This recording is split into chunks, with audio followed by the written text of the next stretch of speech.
Pamilya po sa may barangay Malabago, Mangaldan, Pangasinan ang hindi pa rin nakakabangon matapos masira ang kanilang mga tahanan dahil sa Super Typhoon Uwana. Nilipad po ang gamit, nasira ang dingding at nawala ng bubong ang ilan sa mga kabahayan na naroroon. Karamihan ay sa Zone 1 ng barangay.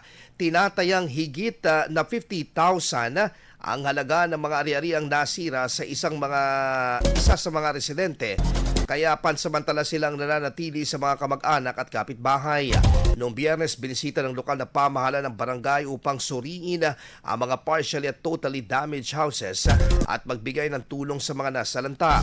Patuloy pa rin ang pagtukoy ng pamahalaan sa kabuang pinsalang iniwan ng bagyo sa buong bayan ng Mangaldan.